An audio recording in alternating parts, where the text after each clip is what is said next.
It's so frustrating. This brings us to our third segment of the show I was going to today. ask, speaking of frustrating, Tarkov news. I'm in Spain without the S. So yeah, I feel like we've hit on this almost every episode with this topic in some form or another. I want to be free. I want to be free. So if those of you who haven't heard, I guess will be the newsbreakers, but Tarkov is starting microtransactions. Mal is Sort of not happy about it.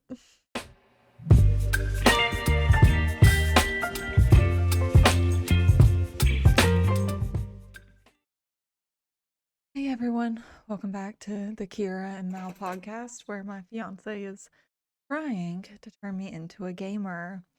For those new here, I'm Kayura, the newbie to the gaming multiverse.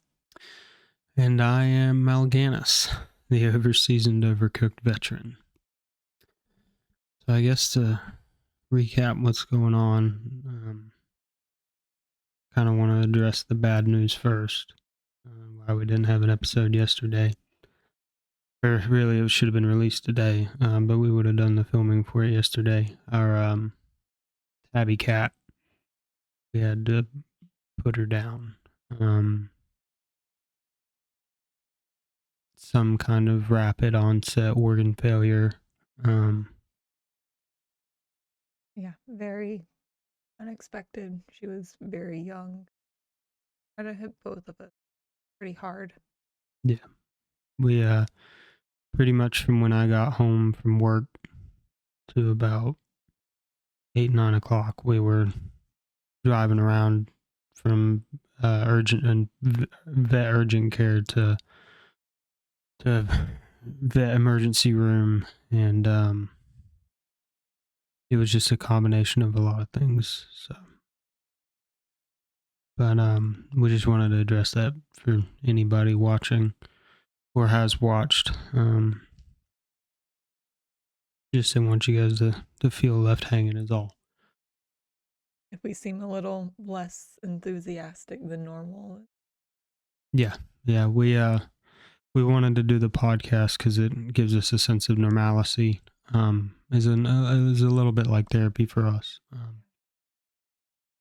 But it's just been a rough 24 hours. Yeah, it feels like one thing, like when you have like a 9-to-5 job that you have forces you. But with this, we're having to be like self-motivated, self-starters, and that is a lot difficult. Yeah, well, on top of the 9-to-5 jobs that we work, plus the side gigs that we do. But we'll get stuck into the recap now. So you're almost out of the biplane era. You've almost got single-wing World War II airplanes. World of Warcraft Season of Discovery Phase 2 just began. The grind to level 40 is real. I'm 34.5 right now. I haven't really been putting the time in or had the time for it. From what I understand, my guild has already begun their progression on the new Nomergan raid. And I've still yet to find any of the new runes, but I think you're supposed to wait till level 35, level 40 to get it. Have you been able to make much progress on that day, or on the leveling? Not really. I've barely climbed half a level today. I'm kind of in a weird spot at level 34 because I'm kind of Desolus isn't really enough, and it's a weird zone to begin with, and I'm not quite high enough level for Swamp of Sorrows, so I just started in outside of Theramore and Duskwallow Marsh. Is really a 35 to 40 zone, but it's a little bit easier of a ramp to get into. Swamp of Sorrows is a pretty big step up in difficulty from like Darkshire to you got to cross through the Deadwind Pass, which everything in that zone is just question marks in World of Warcraft. Is something is such a high level or a much higher level than you. It just tells you we don't know what level this thing is. It's so powerful. And more than likely it'll one-shot you, if not two. And I'm a clothy, so I can't really take a lot of physical damage, even with my demonic armor. But it's coming along. I haven't really had the motivation to grind a lot, and it's made things tough. But yeah, we got some other things we'll get into later in the show. But before we jump into the meat of today's episode, if you guys are enjoying the content, please hit that like and subscribe button. Leave us a comment about your favorite games that you would like us to try. So yeah. So I think I've asked you this question before already, but I kind of wanted to bring it up. So like, are you comfortable with keyboard and mouse, or becoming comfortable with it? Or do you think you'd rather have like a stick and throttle and pedal control, or just like a stick and throttle and then your pedals would be like a arrow key on your stick? Part of me wonders if like stick and throttle and pedals would come a little more naturally just because it aligns more with like wiring and electronics that I was taught in school. Like with what your brain knows. Yeah. Right. Because mouse is a little weird, because mouse is like, you push the mouse up to go up when you would pull a stick back. Yeah. So it's kind of inverted, and you can change those settings. And there's been a few times where I've noticed I've gone the opposite way. I loved airplanes since I was a little kid, and yeah, there's a ludicrous amount of airplanes in War Thunder. They're adding more. From what I understand, we might be getting Gen 5, Gen 6 at some point. But yeah, it's just like, at least the basics of flying a plane, like I've been familiar with from a relatively young age. So there are times where I've definitely like gone the wrong way. The other thing that I've noticed is like I don't really use the keyboard. I basically just use the mouse to like, if I want it to go, and like if I want to go to the right, I just move my mouse to the right and it just turns. So what I kind of noticed playing today when we had a family friend over and I was being a gremlin, was I find myself using the W and S key to control throttle, because I can get to max throttle or no throttle faster and start either bleeding speed. Oh, yeah, no, I completely don't even do that. But it makes sense to use it, and I just completely forget. You kind of forget your left hand exists. I just scroll. Yeah, and that's kind of what makes me think you would prefer stick and throttle, but I'm not 100% sure. But yeah, I noticed today I was like, I don't use the rudder keys, which is Q and E.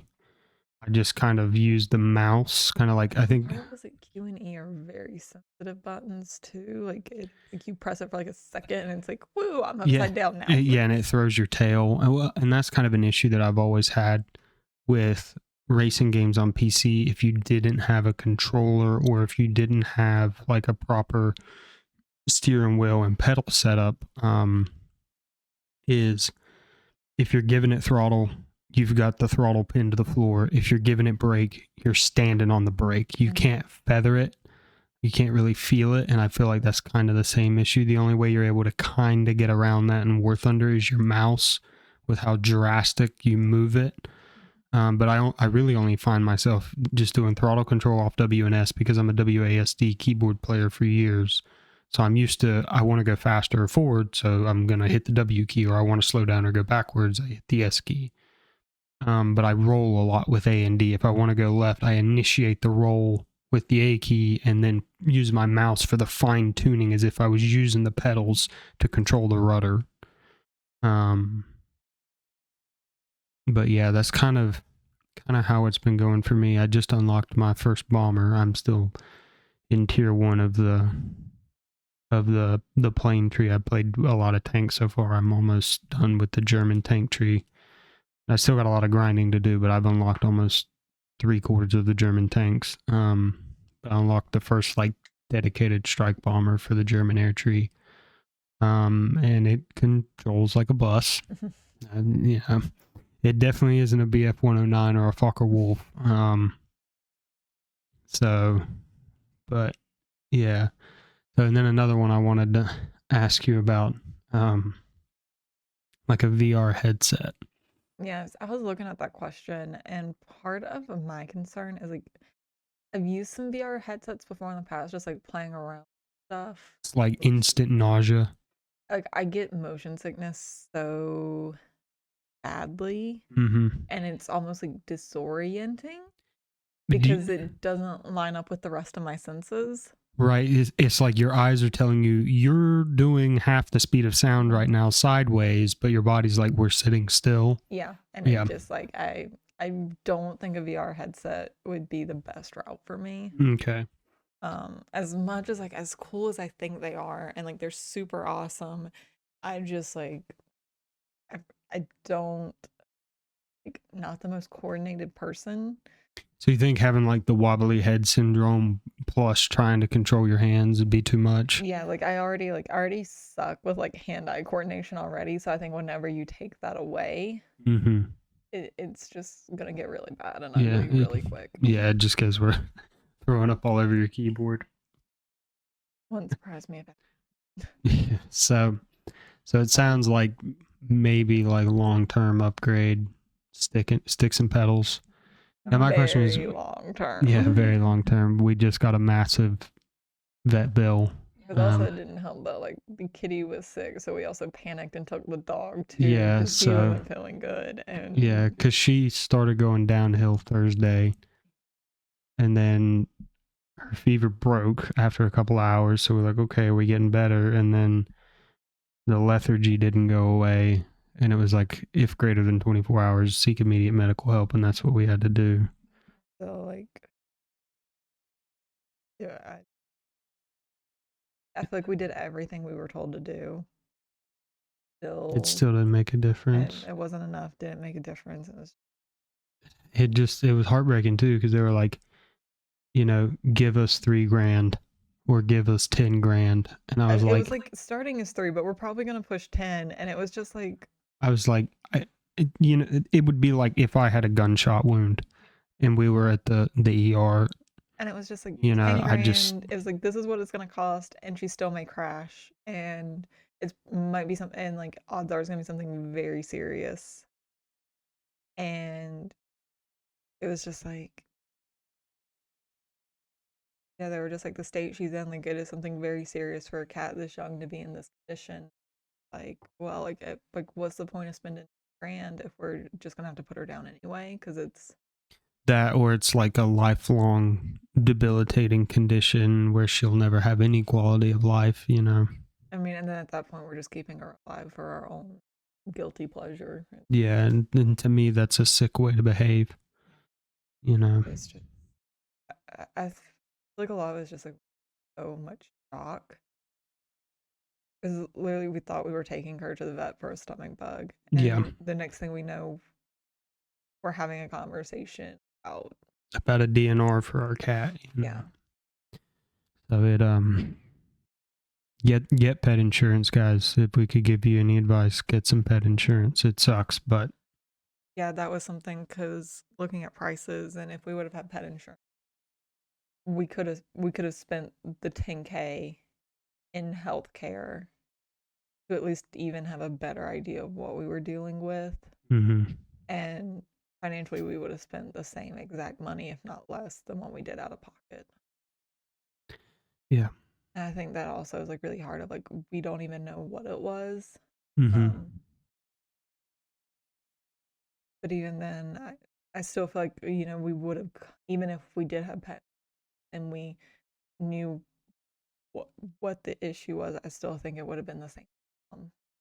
Yeah, and that's. But I also feel like we would have had more time to come to terms with the situation. Because it was rapid. Because I didn't wake up yesterday morning expecting to be holding my cat. I mean, it was 3 p.m. when I was messaging work, saying, "Hey, can I leave to take my cat to the vet?" And we left the vet at 8:30 that night. Yeah. So within a matter of 5 hours, we went from an upset stomach and feeling a little wobbly to she's gonna die. The fragility of life. It's just, And part of me, and I feel like I could get a lot of hate for saying this, but it's like I'm struggling a lot more with her situation than with my grandfather's situation. But it's like with my grandfather, like, I've had over a week to come to terms with what's happening. And that's how I am with my grandfather. And I feel bad making this joke, but he's been dying since 1999. And I've come to terms with that. One day I will walk this earth and I won't be able to call my pawpaw or go home and see my pawpaw. I've come to terms with that.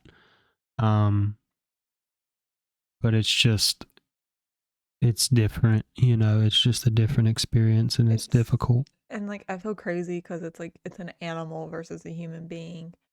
But like with my grandfather, he's in his 80s.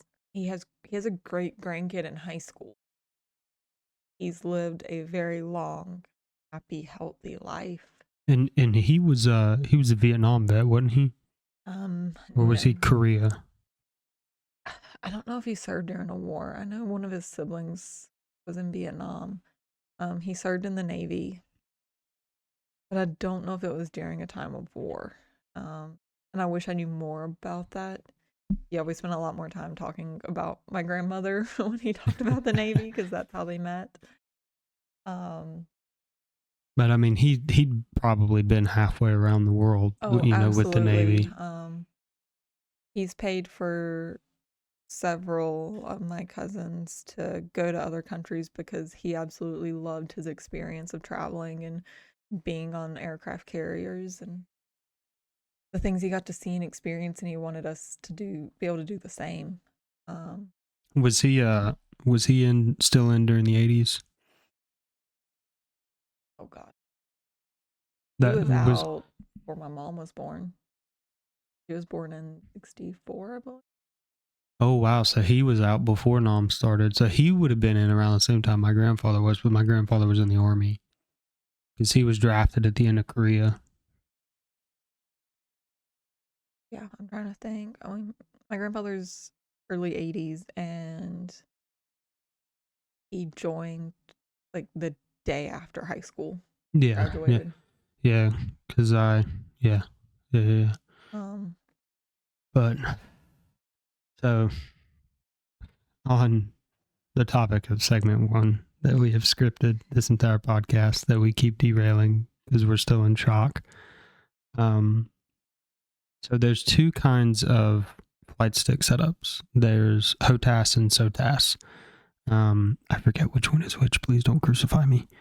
One of them is 2 sticks, and one of them is just front back throttle and regular, stick.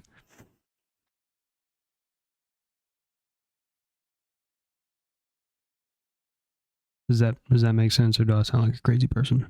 No, it makes sense. Because the 2 sticks is like what I want for Star Citizen, because you're 360 degree in space. I don't know. It'd have to be something you'd tinker with. I feel like that's something like I would need to like try out and just kind of see which one I prefer. Yeah. Because I mean, we spent how long just testing keyboards? That was a long trip to Best Buy. I feel like the Geek Squad tech who was standing there watching us was like, what are these people doing? So you should have seen me the other week when I was having to like borrow your whole gaming setup for work for your monitor. And I was $600 later. Well, that's what I was talking about. I was having to use your keyboard to type on. Oh, okay. I didn't know about this. At one point, I about threw your keyboard out. It was... Why? What's wrong with my key? I know it's dirty and needs to be clean, but it's so clunky. You don't like the mechanical keyboard? It's so clunky and loud. Yeah, it's like a 249 or a 240. It's like clunk, clunk, clunk, clunk, clunk. I want smooth. Oh, you're a smooth key enjoyer. Yeah. feel like part of it is I feel like the clunky keyboards give me like PTSD back to like elementary school with those stupid typing tests that we had to do. So I looked at a keyboard online because I don't even know if there's a store that sells one. Viewers, tell me if there is, because I just want to touch one to see if it feels as good as it looks. Full mechanical cherry switch, I think you can get with them. Get them, the cherry switches. I'm not a keyboard aficionado or snob, but I look at some people's keyboards and I'm like, oh, that looks really nice and smooth. But the keycaps were ceramic on like smooth switch keys. So the key the switch itself didn't click, but when the ceramic made full contact when it was depressed, gave this nice, like super satisfying, like ceramic, like click. Okay. That would, so I don't think I've told you about this. So we have a joke inside my division at work.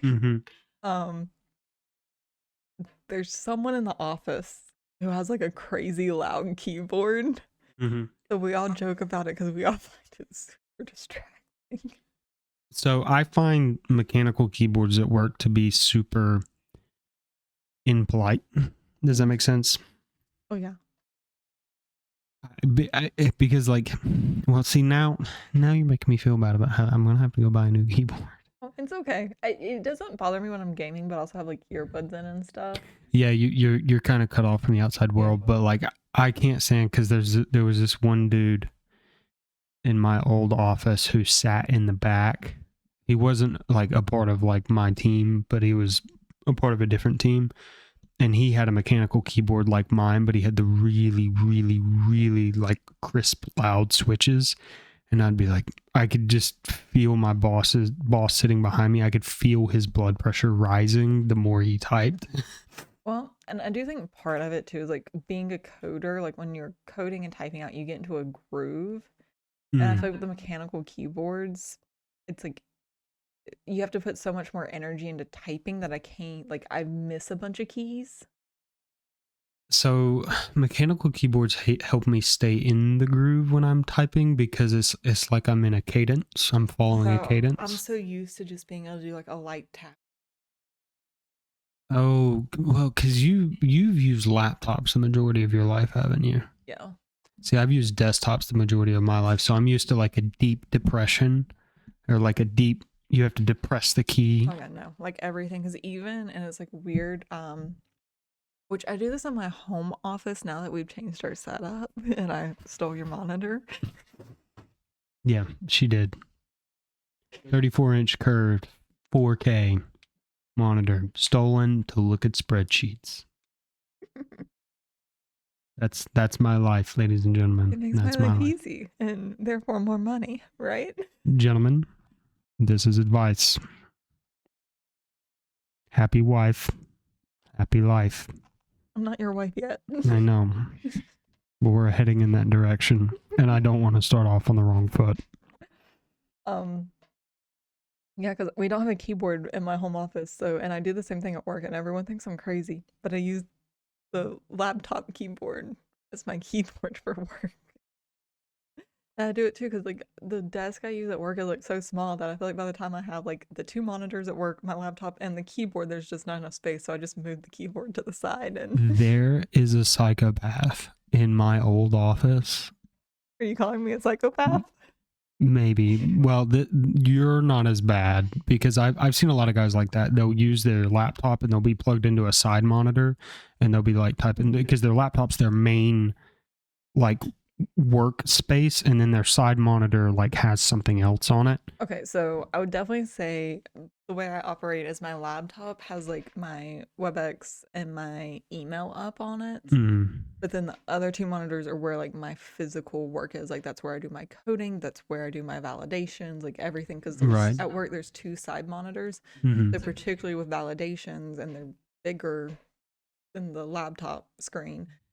So that's where the work is, but I do all my typing, but it's like the laptop is front and center. So Are you familiar with the Dell tablets that come with the detachable keyboards that are kind of like cloth with frame built into it? He'll use a monitor like mine, because that's what I had ordered for our office at the time, and he'll have his tablet unfolded, stuck up under that, and we'll be typing on this, like, I mean, it's literally the width of my microphone, maybe a little bit more, keyboard, and using the mini trackpad on it with this monster monitor. And I'm like, what are you doing? Yeah, no. I'll even do it like where I'll put, because like we have Lenovo ThinkPads, so they're pretty flexible laptops as far as like bending back. So like I'll push the screen back a lot so it's not in front of the monitors at all. And because that's how I used to run operations. Is I had my little tablet with no keyboard, and I would have my email here. Then I would have, like, I forgot what I had over here on my left side. I would have God, it hadn't even been a year yet, and I've already forgotten my setup. I'd have like Teams here, and then I'd have something else over here, like one of our info nets, and then like our big one that talked to everybody and everything. And then I had like our like big operational picture up on the wall, and that would be like forgiven briefs and stuff like that, because I controlled a lot of that at the time. So, but yeah, it was a lot for those tablets to push, but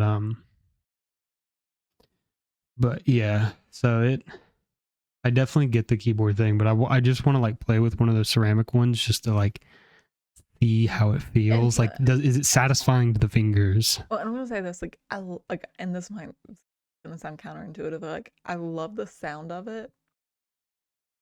Like, I think like the sound of a keyboard is like really cool, but it's also like at the same time super distracting. Especially like when I'm working and it's coming from like someone else. So I feel like it's a little hypocritical for me to be like, you can't have this loud keyboard, but I can. But then also like just the amount of force. Did you just tell me who has that keyboard in your office? You can have this loud keyboard, but I can't? No. Oh, okay. No.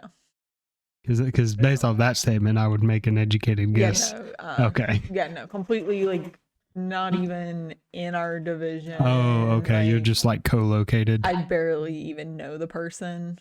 I get that. And I don't even know if it's like if it's just like a particular workstation or what, because like, you know, we have like we like hotel with our desk, so we don't have designated workstation, so it might just be like a particular workstation that has this loud keyboard. So it's always at like a variable distance, so the volume changes periodically. No, like it's always, which I sit in the same spot every day. Oh, okay. But does this person move? I think it might be the same person. Because like we've all gotten pretty consistent about where we sit now. Oh, okay. Everybody kind of has their like vibe spot. Yeah. Yeah. Some people change around, and I think they're psychopaths for it. But you do you. I love the regularity now, and that was always a problem in my old office. Was like, you need to be able to sit at any workstation and be able to do your job. I'm like, that's not how the system works. Me and these old boomers having arguments all the time. That definitely is how our office works. Like I could sit anywhere, which sometimes it's nice because like some days I have migraines and I don't want to be near anybody, so I can find a corner to hide in. Well, you were taking your individual workstation with you. I wasn't able to take my individual workstation. Yeah, all of our stuff is like our workstation is a laptop that just travels with us everywhere. Yeah, like I couldn't sign my like thing out, like my tablet out, and like remove it from the room that it was in because it was a secure room. So that was always like really frustrating, but it was also frustrating because everything was sub-hander seated to me and I was responsible for all the maintenance. And then third shift would show up and be like, yeah, everything's broke, fix it. And I'm like,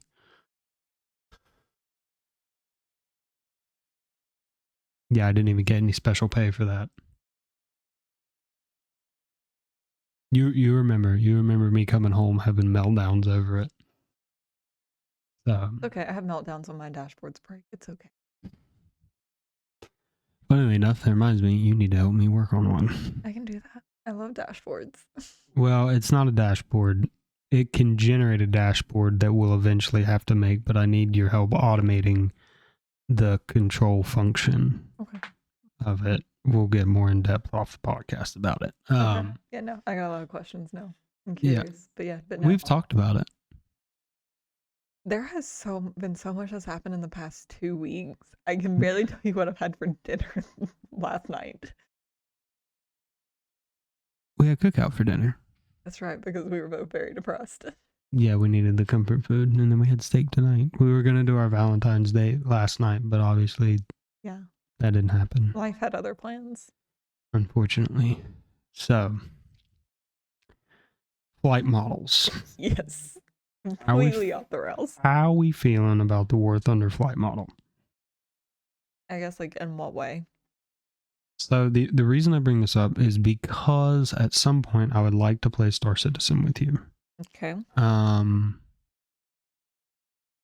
Probably get you a starter account in a couple of months or something like that, or if they have a sale or a free to fly. I think there's free to fly going on right now, but your computer can barely run it. I mean, it's got the processor and RAM, but it just has an old 980 graphics card that it'll start spitting fire if we try to spin it up. Just kind of doing a quick look at your notes. I'm guessing like you're kind of talking about like the realistic aspects, such as like engines and all that.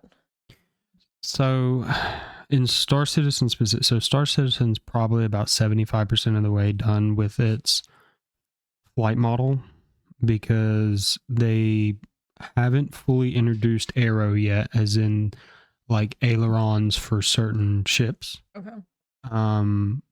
Because right now pretty much any ship can just hang out in atmo. Now it won't be able to go as fast, obviously, because it has an air resistance model, but it doesn't have like War Thunder does, where like if you snap a wing off, now your entire flight, path has completely changed because you don't have, you're not.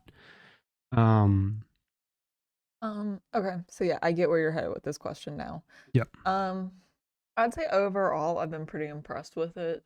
Okay. Even just like, when I was like playing around trying to figure out the control surfaces that they had and didn't have, like they're pretty accurate. Pretty like, true to form. Like obviously it's nothing like, would I say it's like 100% accurate and everything operates the way it's supposed to? Absolutely not, because we've had the conversation on how it's just not possible. Yeah, I mean, you theoretically could render an entire one-to-one universe, but I mean, especially like with aerodynamics coming into play, there's so much operating power that goes into it that it's just not worth it. Everything's a fluid if you try hard enough. Yeah, even humans are fluid. Let's not talk about that. So, but as far as like giving a like a pretty good accurate that like, oh yeah, this looks like something that would happen. Okay, it might be off by a little bit. But yeah, I'm pretty pleased with it. It's not like egregious. Yeah, there's some things that, and engines are not my specialty. So it's hard for me to speak 100% truth on this. There's certain things with like engines overheating and that kind of stuff that I can't speak on the accuracy of that. So, and that's something that I've always so engines overheating in Star Citizen is coming. So like one of the big issues I've always had with it is what should be an orbital only or in a super low G or 0G environment ship can just come hang out on like a high G planet, like 5 feet off the ground, and just hover. Okay. And it's like, but like that thing weighs as much as a city, and it's just got little thrusters holding it up. You know what I mean? part of that would also depend on like the density of the gas on the planet. Let's say it's like 1.2 Earths, and it has a breathable atmosphere, like for humans, like breathable atmosphere.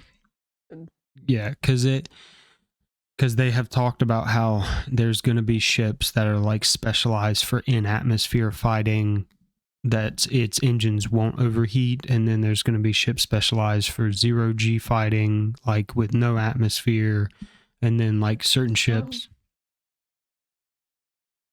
That'd be interesting. I'm curious to see the science. So, here's a lot of my issue with Star Citizen, and that's they push a lot of suspension of disbelief, but also they want to be as accurate as possible. But it's also like, we haven't figured out the math yet. Well, and it's not just so, I wouldn't say it's just figuring out the math. This engineering of it. Like, I think about like zero gravity fighting. Okay, how do we turn the ship?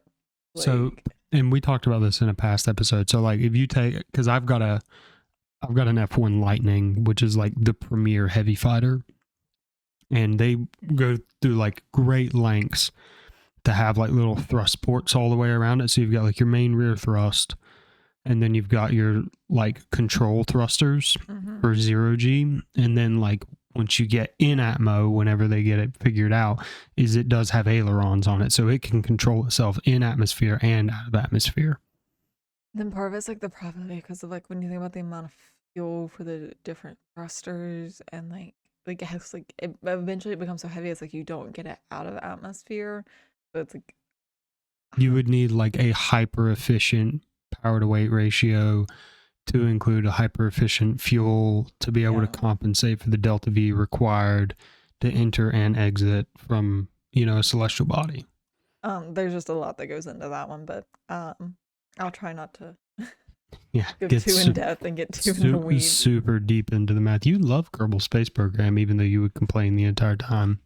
I did the math. I know it works. Yeah, that is something like with War Thunder is like, even though I can't speak on the accuracy of everything, is it at least seems plausible. Right. It's kind of like in the realm of reality. Yeah. Because that's like how...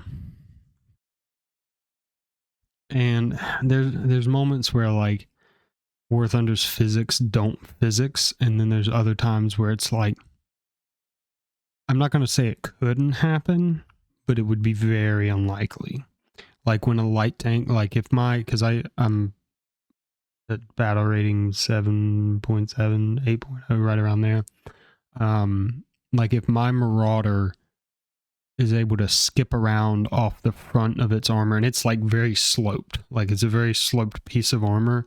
If it's able to skip like a real high velocity armor penetrating round off the top of it, I'm like, I should have been dead there.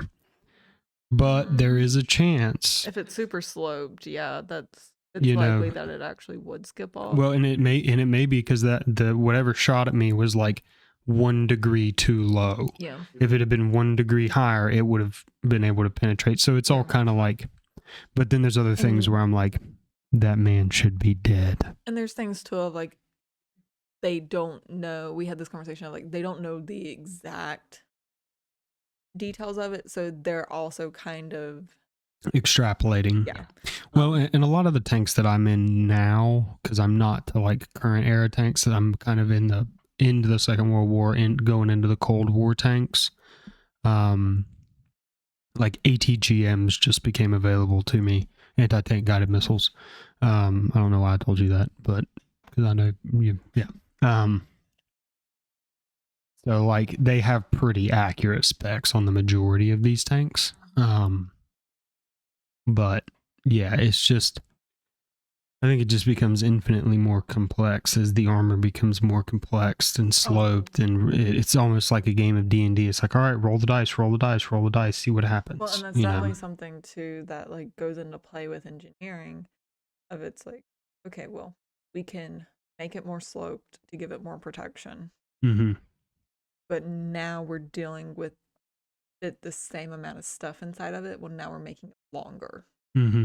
and that's going to make it hard to maneuver. And so there's always this like balancing act and pros and cons list, and you're always just trying to optimize as much as possible.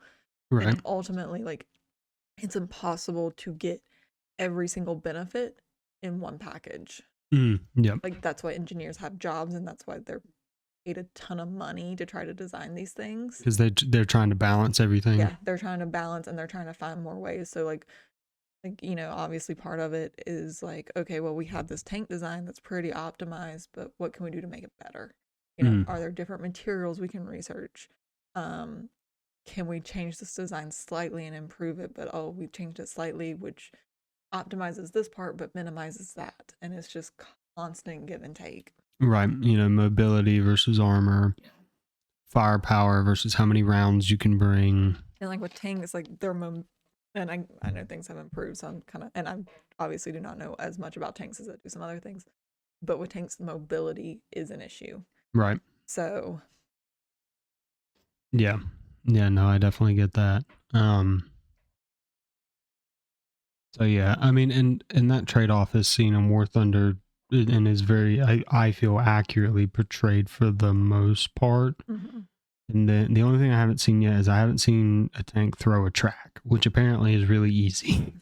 And maybe they just don't want to deal with that. Yeah, like they don't want to be like, all right, how do we calculate what throws a track and what doesn't throw a track? And then it's like the repair for that, and well, so you can repair if you have like this, if you unlock the spare parts kits and like the fire extinguisher and stuff like that, but you can't repair to like full. mm-hmm. So there's some gamification to it. Like if you can blow somebody's track, but like if you sit there for 30 seconds, however long it takes, you can repair the track and continue moving. But it's pretty accurate. Like if somebody if somebody tracks you, if they track one of your tracks, your other one can still move you, but you're just sitting there spinning in a circle. And if they track both, then you're dead in the water. So, but yeah, Star Citizen's coming along. They're getting there. We got a big patch coming up, hopefully, that fixes some things and adds some things. But we'll see what happens. I really want my Polaris. I really want my Corvette. I want a Kraken, but they won't let me have one. Because I'm not one of those psychopaths that sits there and hits F5 50 billion times in a second to try and get the page to load fast enough so I can get it into my cart and check out with it with all of my store credit. It's so frustrating. This brings us to our third segment of the show I was gonna today. ask, speaking of frustrating, Tarkov news. I'm in Spain without the S. So yeah, I feel like we've hit on this almost every episode with this topic in some form or another. I want to be free. I want to be free. So if those of you who haven't heard, I guess will be the newsbreakers, but Tarkov is starting microtransactions. Mal is sort of not happy about it. Okay, so I listened to the podcast last night and I re-listened to it again today because of the amount of stuff that Jesse and Veritas talks about. It takes me several times to digest everything they say and then like kind of process it and feel it out. And they have a good point that the stash space that you can buy, so like one of the core components of Tarkov is its inventory system prevents you from just hoarding everything. It's not an infinite, inventory system. And you've effectively been able to buy more stash space if you buy the Edge of Darkness edition or whichever edition you got of the game. But the counteraction to that was if you had the base edition of the game, you could just upgrade your stash in game. So eventually you could theoretically get maximum stash space, the same as somebody who has EOD, and then you could have a bigger secure container, either by going through the quest and then eventually either getting the Epsilon or the Kappa if you were a really, big winging gamer. So you could effectively have everything an Edge of Darkness edition player had with the base edition of the game, effectively. But, and I understand Jesse's position of he's tired of hearing slippery slope and the doors open, but it really is. It is. It is a slippery slope, and it is opening the door for bigger problems down the road, in my opinion. Let me make sure I understand this correctly. So right now, the only thing you can like purchase is more like storage space in the game. So no, they've added one more thing that I found out about as well. So there is a game mode offline co-op, and it was only included for Edge of Darkness edition players. Regular editions couldn't get it, unless they upgraded to EOD, but they just did away with EOD. So now that's like $11.99 for offline co-op mode, which is insane to me. And then I don't know how much the stash lines are. If somebody could comment below, that'd be great. I'll have to look it up later. So I'm just kind of like, all right, that's not too big of a deal. But my question is, are we going to be selling in-game items now? Is that going to become a thing? Or is it just, we're just going to be able to sell outfits? So like you can buy different like clothing that you unlock through completing quests and raising your rep level and getting your PMC to a certain level. Are they going to have like cash only versions that are like, they say that, like in Call of Duty, there was one that was like this all black outfit. They called it pay to win because it just hid. It was so well hidden and camoed. So I'm worried about that. And I'm just like, okay, well, if I purchase stash lines, do they persist through the wipe or do they get wiped away, effectively creating a subscription model? I feel like, and obviously, Tarkov, for me, it feels like the only logical thing for them to do is to wipe it with everything else and creating that like subscription. But then it's also people can. That's just pure greed, though. You know what I mean? Yeah, but I do feel like that's the whole reason why we'll kind of like start these up. So like, what's the point of basically buying a stash line and then you're gonna have it forever? Because then it's like, well, that's not gonna last much longer than like, oh, they bought the game and now they have it forever. So it's like, Please do not will that into existence. Please, whatever you do, don't do that. I'm just like, and I'm part of it too is like coming from someone with a software development background and who knows what it takes to continuously keep developing and have to continuously fund. As I feel, and I could be wrong in saying this, but I feel like they're trying to find ways to continue to get money to develop because I feel like to me this seems like a desperate move. Like if they're looking at finances maybe running out. Well, and here's the thing. And see, and this is where I don't know. I don't know what's going through Nikita's head, and that's, at one point in the game, if you got killed by a white name player, so Edge of Darkness edition players and everybody else had different named plates. So Edge of Darkness nameplates were gold with a crown. If you didn't have Edge of Darkness, you were just called a white name because you were just white letters, nothing else. So many people had the Edge of Darkness edition. If you got killed by a white name, you're like, oh, he was a hacker. Mm-hmm. It was like a dead giveaway at the time. So, and EOD gives you everything, like all future DLC, all expansions, Tarkov Arena you got for free. So it was like a really good deal.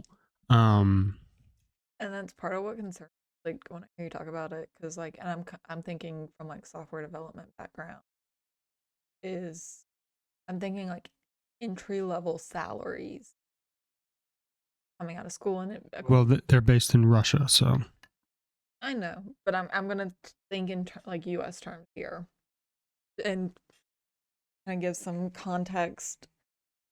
Entry level software developer coming straight out of school, starting salary, and obviously it varies by area that you're in, but I started out at 64,000 Mm, straight out of school, and that was several years ago.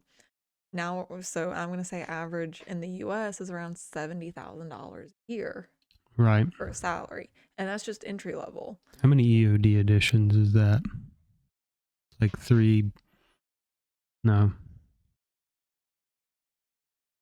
Like 4.5. 4 2/3 of it, of 4.75 EOD editions per 1,000. Multiply by 70. And that's just to keep one That's staff member one paid entry for. level, and so then you got to think that more senior, Hmm. you're looking, it just goes up from there, and you can't just have all entry level people. Yeah, that's true. Plus you got to think of, incentives to keep them on. Yep. Why do they stay there versus going somewhere else? Because they love the pain. The pain is real. I can assure you. That's the only reason some Tarkov streamers play. I feel like there's quite a few Tarkov streamers that are just, their mental health is declining, because Jesse and Veritas mentioned it in the podcast that there's quite a few Tarkov streamers that are like, their bills getting paid depends on them playing this game, but their mental health is just being thrown in the trash right now, and I feel so bad for them that they can't walk away from it. It's so frustrating. Well, and that's like game development, because there's so many people that want to go into game development. It is a cutthroat field that, like, once you kind of have a slot, from what I've heard, is like you don't want to give it up. Well, and from what I understand, the slots are going away because a lot of private equity's involvement. From what I understand, I've got to do some more research, but apparently private equity getting involved in video gaming is they're going through basically a hiring and firing cycle where it's like, all right, we're going to hire 1,000 developers until this game is done, and then we're going to lay off 800 of them when we're done. It's like, but I've heard stories of like even like Boeing, they'll get like a massive like government contract Yep. that runs for like 10 years. They'll hire on, Corning was the same way. yeah, they'll hire on a ton of people, and then when the contract runs out, they all get laid off, and it's like rinse and repeat. Yep. And then it's like, oh, like, there's no point in doing retirement or anything, because Yep. Just pocket all the money. Yeah. And that, I feel like that's not a sustainable model for people's careers. It's not like you're constantly having to keep your resume up to date, and well, you should be keeping your resume up to date. You're constantly on edge as a professional. Yeah, but like, you know what I mean? Like, not just keeping it up to date, but like always, like, you're always networking and being on the lookout, and like you don't go. I feel like half the time, like, as professionals, you don't go to a conference just to like learn new skills and interact with people and learn from them. You're going to network because, hey, I might need a job later. Mm-hmm. Yeah. And so it's like you can never just settle and relax. Yeah, that might be a good point in my video essay that I'm working on right now, that I'm still undecided on whether or not I want to release it. I'm still writing it all out, and I don't know how to do animations for it or do visuals for it other than just me sitting here rambling at the camera like a crazy person on the internet. But that's something that, not being in industry, I feel like we both kind of have some benefits there. We are fairly well insulated from economic winds. Unfortunately not political, but nobody is insulated from political. Well, and there are like rules and like regulations put in place for like when like politics change over, there's only certain positions that are technically supposed to be affected by them. But that also doesn't mean that they don't put pressure for people to leave either. Yeah. No, you're right. So there's a lot that can take place with that. So really, I mean, no one is immune from layoffs or anything like that.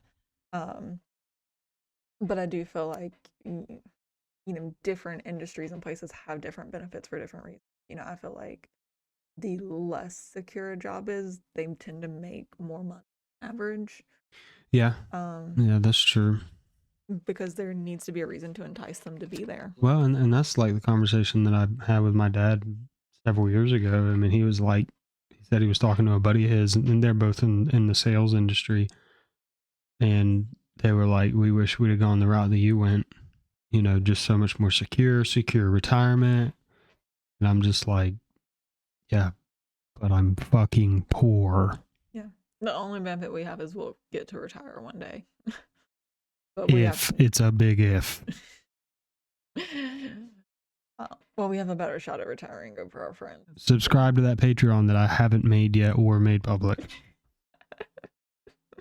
Please don't do that. We have nothing of value to offer you. Please don't do that. Unless she doesn't really want to support our channel. Please watch all of our videos 5 million times so that we can, what is it? The YouTube partner program. Creator program. We're still trying to get into that. So, speaking of that, if you're liking the video, don't forget to like and subscribe down below. Yeah, please do that. But yeah, it just,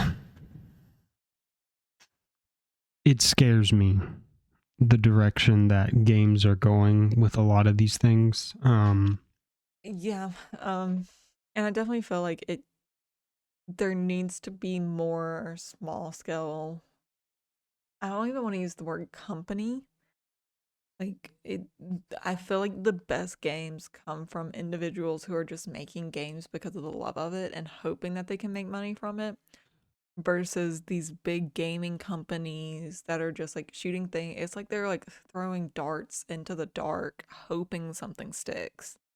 Well, and a lot of my issue is like you have these massive conglomerates like Ubisoft or EA, and they used to make good games. Like Assassin's Creed was amazing, Battlefront was amazing, but like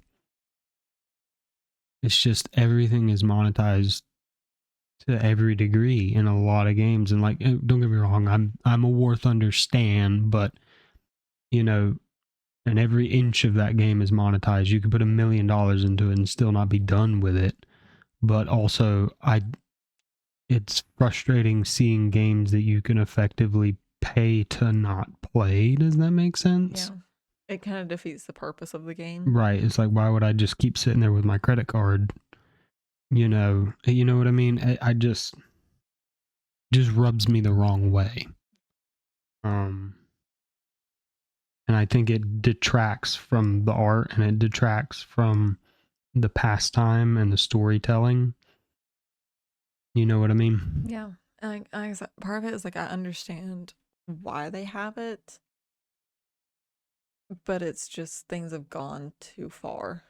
And I don't know where the balance is. Is it that they put limits on like how much you can purchase, but then they're limiting their profits by doing that? Well, and it's all profit driven though. Yeah. That's the issue. I mean, is it's all profit driven, and that's there is no known depth to the greed of the human heart. You know what I mean? Is how I feel with a lot of these people. Yeah. You have accountants making decisions. A good example, God, I can see his face. I can't think of his name. He's a British chap. He was talking about the doorman's paradox, or the doorman's philosophy, or something like that. So hotels used to have doormen, and their line description of what they did was they opened the door and closed the door for guests, right? But there were a lot of subtasks under that wasn't seen or registered by the company. So you'd have these consultants come in, and they'd say, well, if you spend $45,000 to have this automatic door installed, you won't have to pay his salary anymore. And over 10 years, you'll save this much money. So all these accountants are sitting there going, oh, congratulations. Yes, this is a brilliant idea. We should fire him and install this system. And well, now you've had a doorman who did all these different things, who managed, kind of like took care of the front of the property and, connected with guests and helped take care of guests. And you had a 5-star rated hotel. now is a 3-star rated hotel that's got homeless people sleeping out in front of it or trash everywhere because you did away with someone who did all these different things. And I feel like a lot of these game developers who do all of these extra things that aren't really registered in the system, are just let go, and they're like, okay, is it generating money? Yes. Okay, keep doing that. Is it generating money like to our profit margin? No. Yeah. Okay, then fire everybody and do away with it. You know what I mean? Yeah, no, but that's definitely how businesses work, is they're looking at what's generating money. Yep. They're not looking at really, I feel like they don't always look at, does this contribute to us making money? Yeah, and what's frustrating too is they just keep rehashing old IPs. Like, I hate this like mega studio concept of they're like when Obsidian Games was acquired and when Blizzard was acquired by Activision. You have this mega studio that's like, we want to own this IP and we want to monetize it. We're going to buy this studio so we can own the intellectual property and do with it as we want. And they don't give a flying fuck about the consumer base and the player base that made that IP as great as it was. You know what I mean? Like World of Warcraft was 12 million strong players paying $15 a month. And what did they do? They nickeled and dined to death. Now there's maybe 1 million or 2 million of us left. Which, let me ask you this question. When you're looking at like getting a new video game, do you look at like the aesthetics and the value of the game to see if it is something that like relates to you and speaks to you? Yes, so I look at it from like a multifaceted standpoint. Like,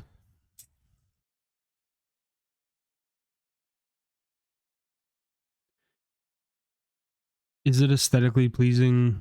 I'll play a game that's in 8-bit if it's fun, if it's rewarding, and I'll look at other people's reviews and things like that. I'll see what the Steam reviews say if it's on Steam. I'll look at streamers' opinions. There's a guy called Pirate Software. Go check out his channel. He's got a lot of great content, and he's kind of inspired me to do this. What we're doing for you now. But I'll look at his opinion of game systems and things like that, and game mechanics. And I'll kind of follow trends to a degree, but like there's certain games that no matter if they could come out with the best version of it today, I will not go back and play it. Like, I will not go back and play Halo. I will not go back and play Call of Duty. Because to me, the franchise is so far gone. It's not worth my time. It's not worth my time. It's not worth my money. You know what I mean? I don't feel good contributing to those things. I did feel that way about WoW for a little while, and then a friend of mine said, hey, give the new expansion a try. You won't regret it. And I didn't regret it. I've had a lot of fun, but it led me back to Classic, and that's been a very enjoyable experience, especially Season of Discovery. So, So just kind of drawing a very interesting parallel, which I don't think other people, they may not enjoy this as much as I do. But hearing you talk about like how you pick out video games to play is like how I kind of go shopping. Because part of what I look at is the ethics of the company. Are they running a business model that I want to support? But on top of that, it's not just, are they running a business model that I want to support, but do they also have the aesthetic that I like? Like for me, like I'm trying to be a little bit more sustainable with my fashion choices, trying to move away from fast fashion and buy like fewer items but higher quality, and that I feel like really speak to my style. But with that, there's a lot of like slow fashion companies that prioritize that, but their aesthetics just aren't my aesthetic. And so like even though like I love what they're doing, I can't support them because like, okay, yeah, I could buy it, but I'm not going to wear it. Here's a good example of that. I love the aesthetic of Modern Warfare 3. I really like that aesthetic. Can't stand the game. Can't stand the game company. But a good example would probably be Tarkov. Even though aesthetically it is a very pleasing game and how accurate they try to make things and things like that. What drew me to it was a one purchase. If there's something in the game you want, you got to go get it. Mm-hmm. No, that was what I enjoyed about Tarkov was cheaters notwithstanding. You ran into somebody who had a lot better gear than you, that guy probably earned it.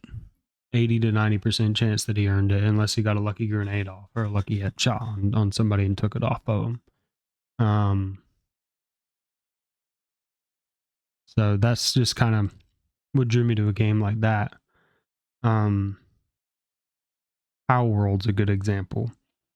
I have been discontent with Pokemon for 15 years. And then Power World comes out and it's just like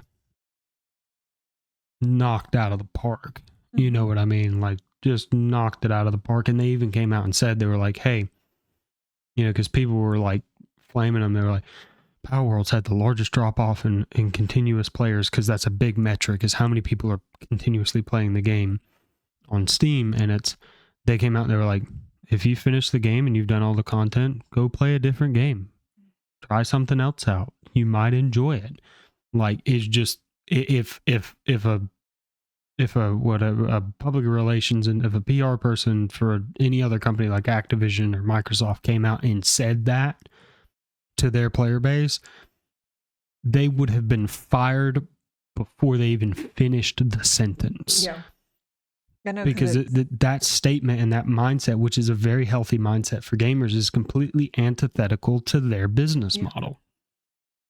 You know, and it's just, I think it's okay to try different games and to enjoy different things. Like, I took a break during the middle of like my prime Tarkov time, like when me and Vash were playing a lot, and I played Elden Ring for about 80 hours straight on one campaign, or one save that I still want to go back and do some more New Game Plus runs on.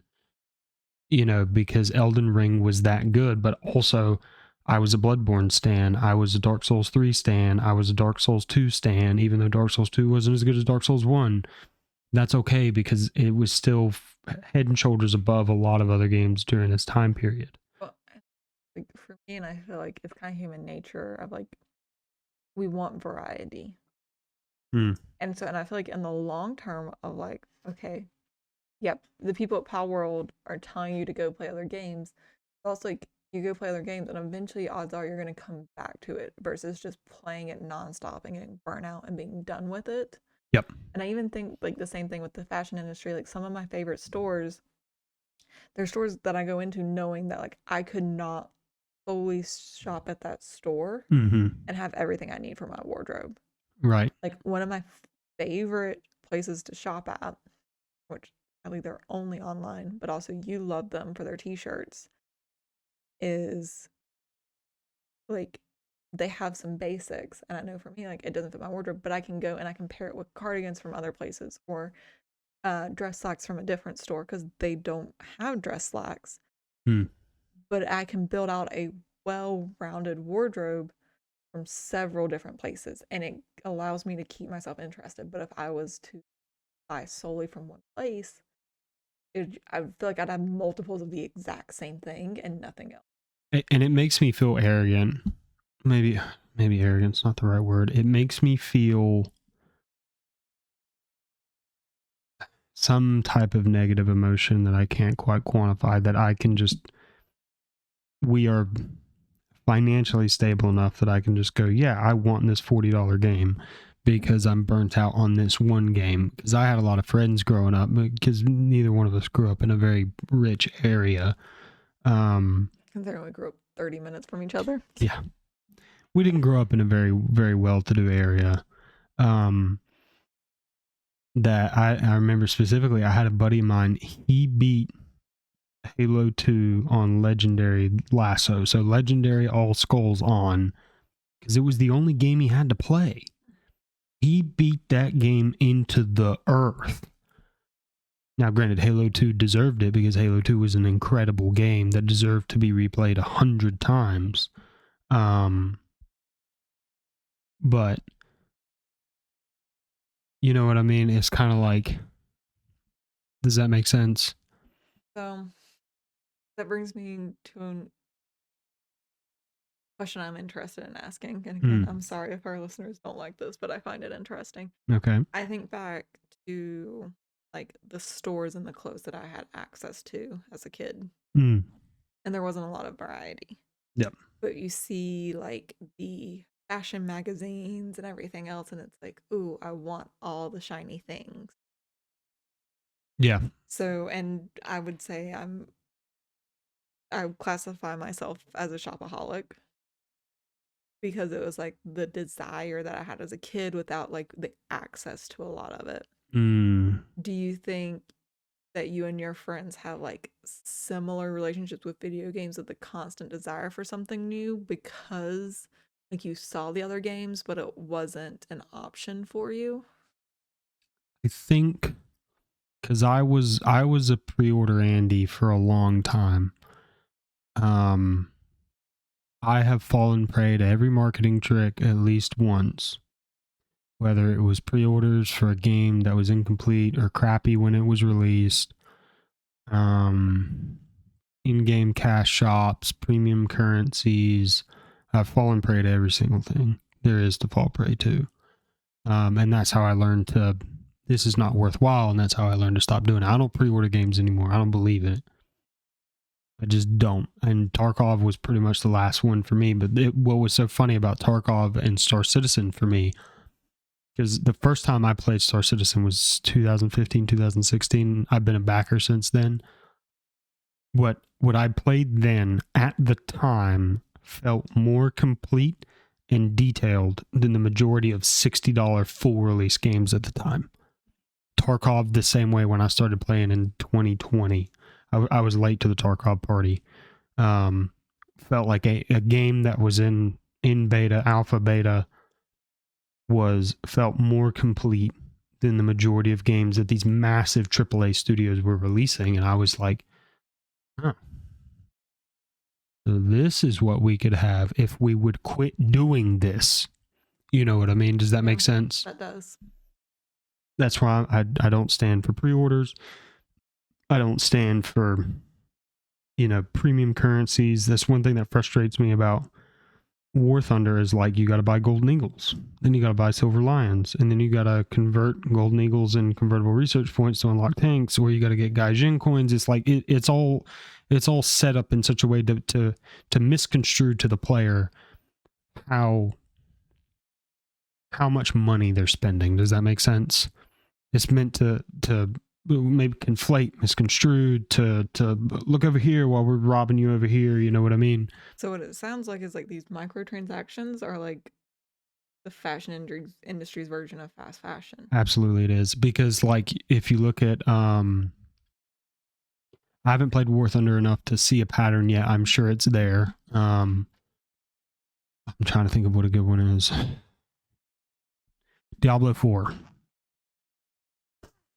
There is, and I saw it on Asmongold's channel. I don't know how old the video was because I just saw the short. I'm sure it's still there. There was a horse skin and armor set to go with it. I think it had an armor set that cost more than the base game. I paid $60 for the game. Then I'm going to pay $70 so my horse will look this way. Is there any benefit in the game to your horse? None. It's completely a cosmetic choice. And then there'll be another one 90 days from now. That'll be this. It'll just repeat itself. So why do people spend money just for the cosmetic choice? Is it the same reason that women buy fast fashion, or? Yes. And don't get me wrong, in Tarkov, for a long time, I was taught by a very good player and a very good friend of mine. I was taught how to play Tarkov. And he always told me, because I asked him, I was like, why don't you ever buy uniform things like, tops and bottoms? He's like, it's a waste of money. He's like, it doesn't change anything for the game. He's like, why do it? And then, I kind of eventually gave in like my second or third wipe because we got really good as a duo. Like, I got all this money. I think that's a cool looking outfit. I'm going to buy it. And then I was like hooked. I was like, oh, now I want them all. I want to be able to change my outfit every raid. Or like there can be a slight tactical advantage. Like if you wear an all green camo suit to woods, it's going to make more sense. If you wear all black on reserve, if you're in the tunnels, you'll blend in better, or in labs, so it kind of makes sense. But there's some that's like, God, I think there's one. I think the top outfit, if you're like, I think it'd be level 55 or 56 to get it, and it's like 6.5 million rubles for the top and 5.5 million for the bottom.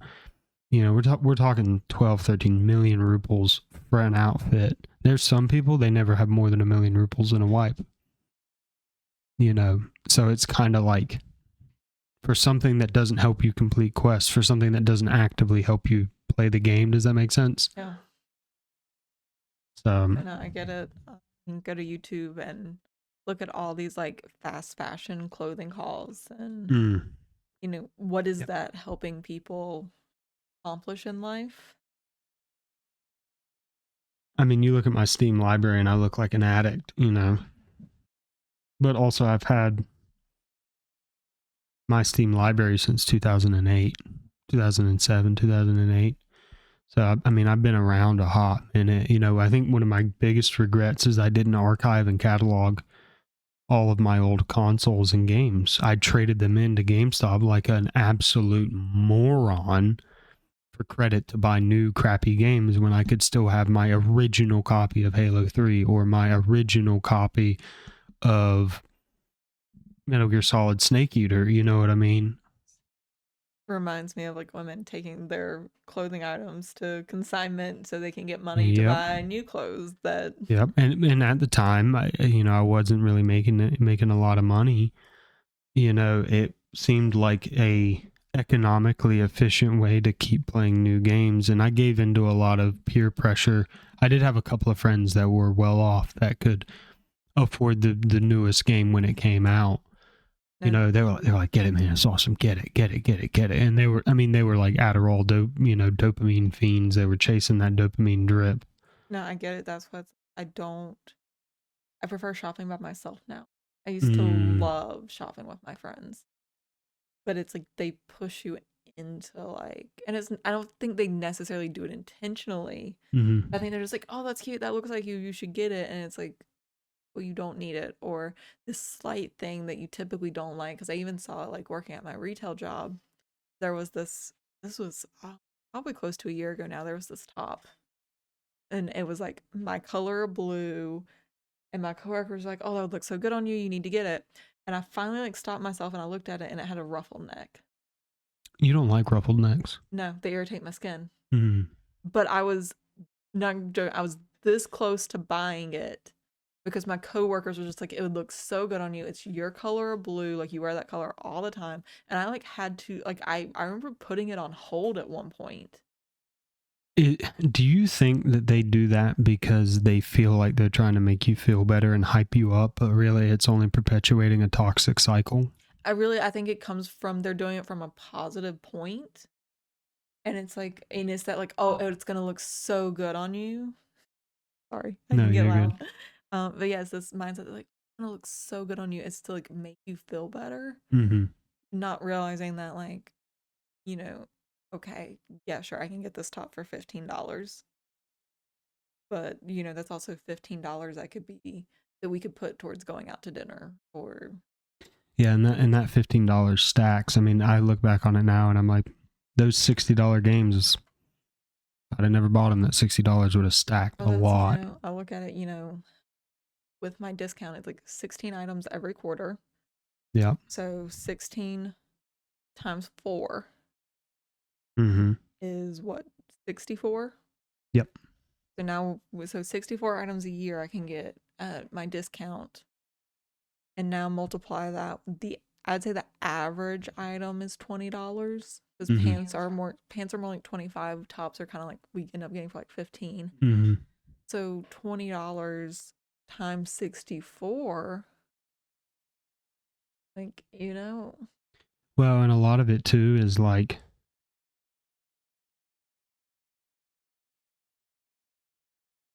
I hate opportunity cost. I hate it.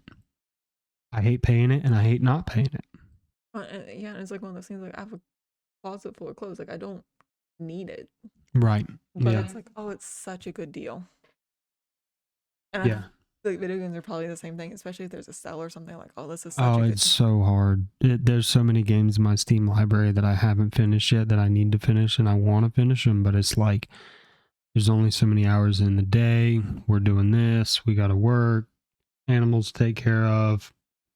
Dinner's got to be cooked. Meal preps have to be done. I got a PT. You got a PT. We got to go to rock climbing. I got to go bike riding. I got to go running.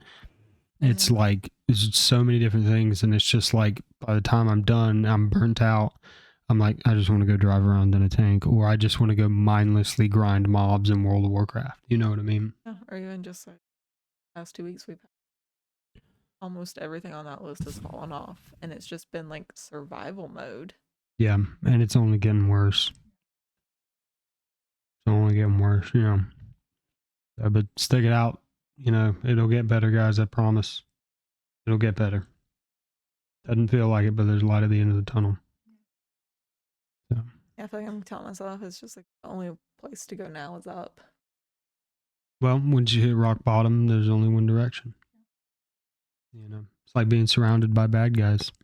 They won't get away this time. I can shoot in every direction.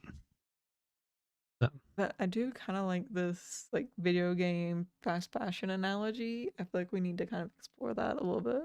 We need to trademark it. Yeah, definitely. I'll definitely explore this in a future podcast. And yeah, I definitely will try and lay it out some more. Yeah, I don't think this is where we were intending the podcast to go, but I like the direction it went in. Well, and that's, that it's not about the destination, it's about the journey. Maybe the true treasure was the friends we made along the way. But yeah, so thank you so much for coming and hanging out with us. We hope you enjoyed the content, because we love making it for you. Yeah. If you made it this far in the video, thank you so much. We love having you guys, and we hope you enjoyed it. If you want to hear more about our analogy about video games and fast fashion and the other crazy stuff I come up with, or you think you and your spouse would enjoy listening to it and having your own conversations, don't forget to like and subscribe below. Yeah, definitely do that. Peace.